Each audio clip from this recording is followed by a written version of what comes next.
Olá, aluno. Olá, aluna. Tudo bem? Na disciplina Avaliação da Aprendizagem na Educação Digital, iremos abordar aspectos históricos, conceituais e também práticos da avaliação. Antes de começarmos, eu gostaria então de trazer na nossa primeira aula um pouco sobre a história e a evolução da avaliação educacional. Nesse sentido, nosso principal objetivo será reconhecer a trajetória dos estudos sobre a avaliação educacional e a evolução de seu conceito. Para começarmos, iniciamos pela etimologia da palavra. O termo avaliação deriva do latim, e possui a valere como prefixo e ação com seu sufixo. A valere, que significa dar valor a. Portanto, a avaliação, ou o ato de avaliar, implica colocar em movimento ou o ato de dar valor a algo ou alguma coisa. Isso significa que avaliar é uma condição humana que o tempo todo nós estamos fazendo o quê? Emitindo julgamentos sobre aspectos da nossa vida, da nossa realidade. Obviamente que a avaliação, ela tem, dentro do campo educacional, uma especificidade. Essa especificidade tem a ver com o aprendizado que é desenvolvido por cada um dos nossos alunos. Muito bem. Dentro da história, do campo de estudo de avaliação educacional, nós podemos ter uma certa organização dos trabalhos, e é isso que nós vamos fazer hoje, porque é importante que vocês compreendam que a avaliação educacional ela vai ganhando um certo reconhecimento dentro dos estudos científicos, mas que, ao longo do tempo, os próprios estudos vão ganhando certos contornos de acordo com as demandas sociais, políticas e econômicas de determinadas épocas. Portanto, a avaliação que se fazia no final do século XIX, início do século XX, era totalmente distinta, diferente da avaliação educacional tal como nós a conhecemos atualmente. É disso que nós vamos tratar na aula de hoje. Portanto, querendo então sintetizar que as demandas ou imposições de uma ordem social, econômica e política postas ao campo educacional impactam as concepções e uso das modalidades de avaliação nas políticas educacionais, ampliando ou reconfigurando seus objetivos, finalidades e domínios conceituais. É nesse sentido que pesquisadores e estudiosos buscam organizar, então, os trabalhos e pesquisas em torno da avaliação educacional e conseguiram fazer aí uma periodização. Então, uma das periodizações existentes é essa que está aqui. São 4 grandes períodos, compreendendo aí a avaliação com as suas características principais em cada um desses períodos. O primeiro período é a avaliação pensada ou concebida como mensuração, que vai de 1890 a 1930. O segundo, a avaliação orientada por objetivos, e temos aí o teórico Ralph Thaler como um dos grandes exponentes desse período, de 1930 a 1957. Um terceiro período, a avaliação concebida como um juízo de valor, de 1957 a 1973. E o quarto período, a avaliação pensada, então, como negociação, que iria de 1973 até os dias atuais. Vamos ver rapidamente, e isso é um tema bastante profundo, que nós vamos aprofundar aí nessa semana com os demais materiais do nosso roteiro de aprendizagem, no ambiente virtual de aprendizagem, ok? Mas na nossa primeira aula, nós vamos então conhecer esses aspectos gerais, históricos, do percurso, então, dos estudos sobre avaliação. Essa primeira etapa em que a avaliação é concebida como mensuração, que data lá do final do século XIX até 1930, do século passado, nós vamos ter as demandas sociais, políticas e econômicas muito presentes, né, em querer saber como a criança aprende, né? Então, há um desenvolvimento intenso dos testes mentais para se conhecer aptidões, né, as aptidões das crianças e jovens em idade escolar, por um lado, e de um outro lado, o desenvolvimento de técnicas científicas, também de testes, para poder selecionar ou recrutar os soldados para as Forças Armadas, em especial nos Estados Unidos e na Europa. Pois bem, esse é um período em que a avaliação ela equivale a uma ideia, né, de mensuração. Mensuração de medida realizada por meio de testes de medida e também com uma grande influência, portanto, de algumas características, né, históricas desse momento, que é o pensamento positivista dentro da sociologia e também da teoria do conhecimento, né? Uma grande influência da psicologia em torno das questões que envolvem o desenvolvimento da criança, as suas aptidões para aprendizados, né? Não é à toa que é nesse período que vai se desenvolver o teste, né, de inteligência, o famoso QI, né, o coeficiente de inteligência, a partir de Binet e Simon, lá na França, que são testes que visam justamente verificar, medir, né, a capacidade, então, de inteligência das crianças e jovens. Então, um período marcado muito pelo pensamento positivista, implicando aí a ideia de uma ciência visando uma ciência ordenada para o processo de desenvolvimento social, né, para o progresso de forma linear e descontextualizada, historicamente falando. Também marcado por um grau grande de objetividade e instrumentação, né? Nesse ponto, a avaliação ela vai sendo considerada um instrumento descontextualizado e muito mais referido a uma norma, a um padrão, que se ajusta, então, aos objetivos científicos e às demandas políticas e econômicas daquele momento. Tá? As funções da avaliação terminam sendo como classificar, fazer as classificações, selecionar e também certificar o conhecimento. É dessa época, decorrentemente, que as crianças que são consideradas aptas, né, são classificadas como aptas, são selecionadas para a escola normal e aquelas que não são aptas vão ser encaminhadas, então, para as escolas especiais. A segunda fase, trabalhada historicamente, é a avaliação orientada por objetivos, né, que tem aí o seu principal pesquisador, o Ralph Tyler, considerado, inclusive, o pai da avaliação educacional por muitos autores. Tá? A demanda da época se dava justamente um período, né, entre 1930 e 1957, um período que se demandava muito dos governos reformas curriculares e também coincidiu com a massificação, a expansão, né, dos sistemas educacionais nos países desenvolvidos.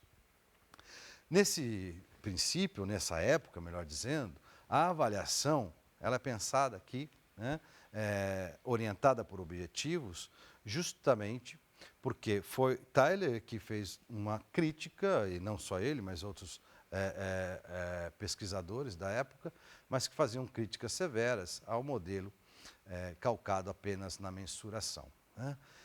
Que esses modelos eles acabavam não observando, né, as demais dimensões implicadas no processo de ensino-aprendizagem, como a correlação entre a avaliação e os objetivos educacionais, o currículo e também a relação entre professor e aluno. Portanto, nesse período, as funções da avaliação elas vão servir como um mecanismo para diagnosticar o rendimento, né, e a eficácia da escola, os processos pedagógicos e também administrativos. Portanto, É por isso que se coloca aí um período em que a avaliação ela está orientada por objetivos, para buscar saber até que ponto os alunos alcançaram, ou aquele ensino, o processo de ensino e aprendizagem, alcançou, né, os objetivos propostos pelos currículos da época. Muito bem. A terceira fase, conhecida como avaliação concebida como um juízo de valor, ela vai de 1957 a 1973. Possui como demandas da época, né, as demandas que eu coloquei lá no começo, demandas características da sociedade, demandas políticas, econômicas, sociais e também culturais, eram advindas as críticas, né, sobre a efetividade dos sistemas educacional, principalmente o sistema norte-americano, né, e também as críticas às políticas de avaliação. Veja que nós já começamos aqui a observar que a avaliação educacional, dentro do seu campo de desenvolvimento, ela vai ganhando um grau de autonomia, em que ela passa a ser uma chave importante dentro das políticas educacionais. Justamente ela começa a oferecer informações, e esse é um aspecto importante, sobre o desenvolvimento e os resultados, ou seja, a efetividade da educação ofertada pelo sistema de ensino. Pois bem, nesse período, a avaliação ela equivale a pensar, ou a determinar o mérito ou o valor do que é avaliado.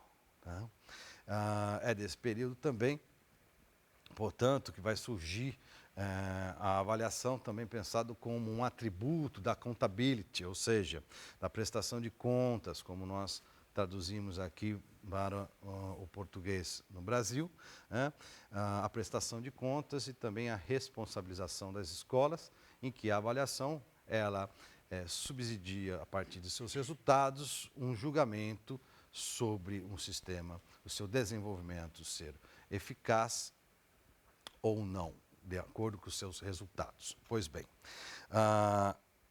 é um período em que há uma forte contribuição da sociologia e da psicologia social, portanto, arcabouços teóricos críticos, que vão fazer considerações e revisões sobre as fases anteriores, críticas ao período da mensuração e também ao período da avaliação concebida apenas por objetivos. Portanto, é um momento em que a avaliação ela passa a considerar não só o resultado dos alunos e também se alcançou ou não alcançou o objetivo curricular, mas sim começa-se a discutir todo o processo. A avaliação ela engloba, então, a participação das escolas, professores, conteúdos, metodologias de ensino e aprendizagem, e não apenas os resultados, ou seja, os produtos. Ainda é uma característica bastante comum dessa terceira fase a emergência de avaliações pensadas não no sentido classificatório e de seleção, mas sim no sentido da formação e aprendizado dos alunos.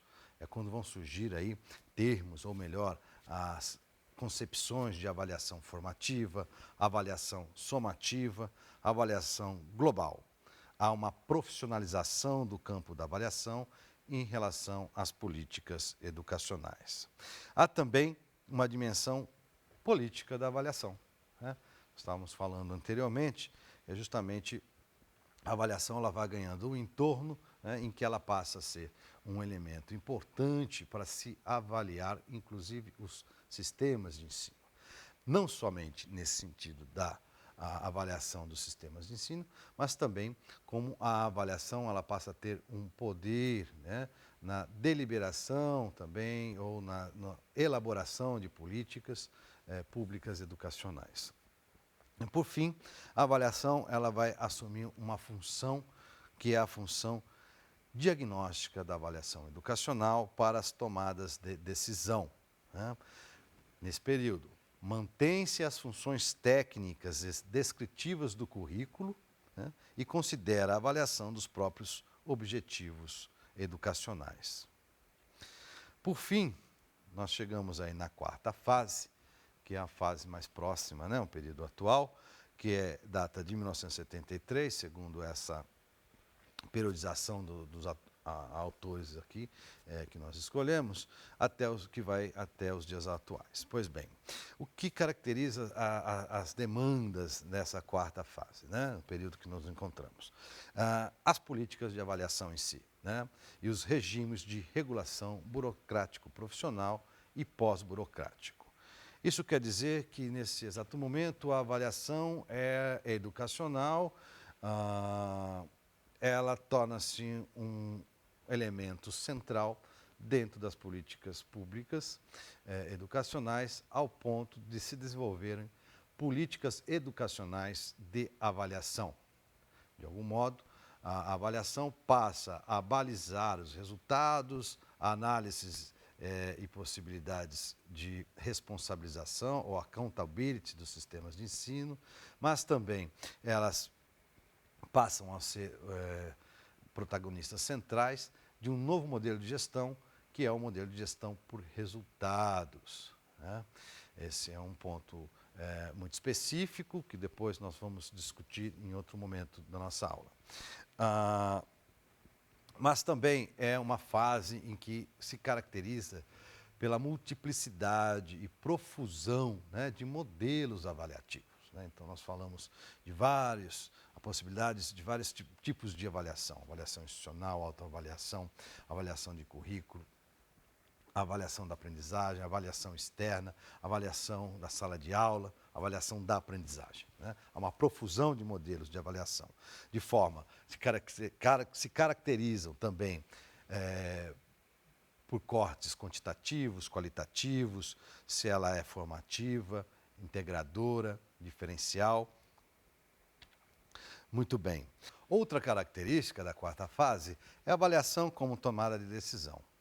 É nesse momento que a avaliação ela se torna central nos modelos de gestão educacional, principalmente os modelos considerados aí pós-burocráticos, em que a avaliação se torna reguladora dos sistemas de ensino. Outro ponto importante é a dimensão democrática da avaliação. Como eu disse, é a partir da produção de informações que a avaliação nos possibilita tomar decisões, mas também possibilita que as escolas possam conhecer melhor a realidade, né, do aprendizado dos seus alunos. Por fim, então, a quarta fase é pensada a avaliação como negociação, que é fundada na racionalidade incremental, na parcialidade e da decisão baseada no acordo de interesses. Obviamente, aqui envolve várias questões da política nacional educacional, da política transnacional da educação, assim como a política internacional. Vejamos, a partir da avaliação que os sistemas de ensino passam a ser comparados nos seus desempenhos.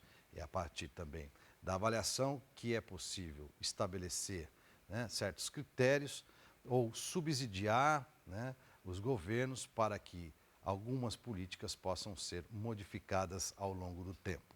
Por isso, quando se diagnostica, né, resultados indesejáveis, então é possível incrementar ações, projetos, né, dentro de políticas educacionais que possam superar esses efeitos indesejáveis. Caro aluno, espero que você tenha conhecido um pouco mais sobre essa trajetória desse campo complexo e importante que é a avaliação educacional. Nos vemos na próxima aula.